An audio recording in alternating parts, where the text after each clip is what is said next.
ರಾಜ್ಯದ ಭಕ್ತರು ವರ್ಷವಿಡೀ ಕಾಯುವ ಸಮಯ ಅಂದರೆ ಅದು ಹಾಸನಾಂಬೆಯ ಜಾತ್ರೆ.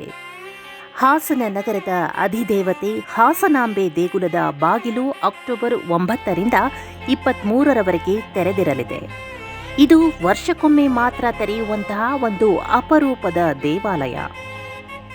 ಈ 14 ದಿನಗಳ ಕಾಲ ಭಕ್ತರಿಗೆ ದೇವಿಯ ದರ್ಶನದ ಭಾಗ್ಯ ಲಭಿಸುತ್ತದೆ. ಈ ದೇಗುಲದ ಇತಿಹಾಸ, ಪವಾಡಗಳೇನು ಮತ್ತು ಈ ಪರ್ವಕಾಲದ ಮಹತ್ವ ಏನು ಅಂತ ನೋಡೋಣ ಬನ್ನಿ.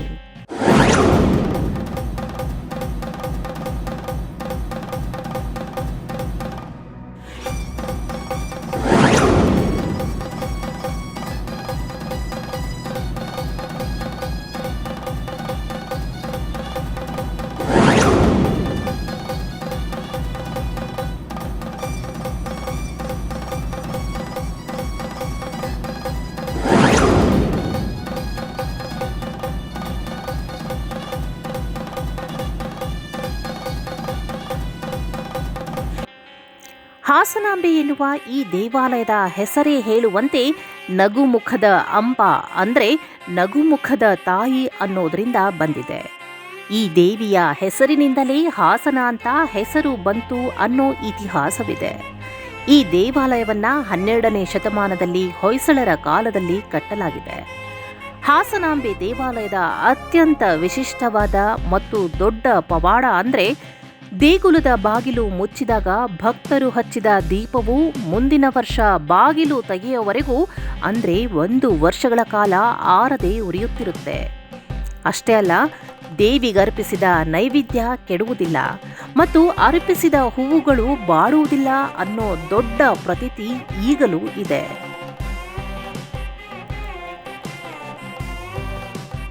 ಇಲ್ಲಿ ಸಪ್ತ ಮಾತೃ ಕೆರೆಯಲ್ಲಿ 3 ತಾಯಂದಿರು ನೆಲೆಸಿದ್ದಾರೆ ಎಂಬ ನಂಬಿಕೆ ಇದೆ.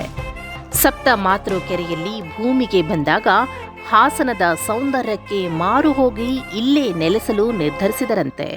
ಅವರಲ್ಲಿ ಮಹೇಶ್ವರಿ, ಕೌಮಾರಿ ಮತ್ತು ವೈಷ್ಣವಿ ದೇವಿ ಹಾಸನದಲ್ಲಿ ನೆಲೆಸಿದ್ದಾರೆ ಎಂಬ ನಂಬಿಕೆ ಇದೆ. ಹಾಸನಾಂಬೆ ದೇವಿಯನ್ನ ಶಕ್ತಿ ಸ್ವರೂಪಿಣಿ ಮತ್ತು ಸ್ತ್ರೀ ಶಕ್ತಿಯ ಸಂಕೇತ ಅಂತ ಹೇಳಲಾಗುತ್ತೆ. ಹಾಸನಾಂಬೆ ಕಷ್ಟದಲ್ಲಿರುವ ಭಕ್ತರ ಬೇಡಿಕೆ ಈಡೇರಿಸುವ ಕರುಣಾಮಯಿ. ದೇವಸ್ಥಾನ ತೆರೆದ ಈ 14 ದಿನಗಳ ಪರ್ವ ಕಾಲದಲ್ಲಿ ಕರ್ನಾಟಕ, ತಮಿಳುನಾಡು, ಆಂಧ್ರ, ಮಹಾರಾಷ್ಟ್ರ ಸೇರಿದಂತೆ ದೇಶದ ವಿವಿಧ ಭಾಗಗಳಿಂದ ಲಕ್ಷಾಂತರ ಭಕ್ತರು ಇಲ್ಲಿಗೆ ಆಗಮಿಸಿ ಹರಕೆಗಳನ್ನು ಹೊತ್ತುಕೊಳ್ಳಲು ಮತ್ತು ತೀರಿಸಿಕೊಳ್ಳಲು ಇದು ಸುಸಮಯ.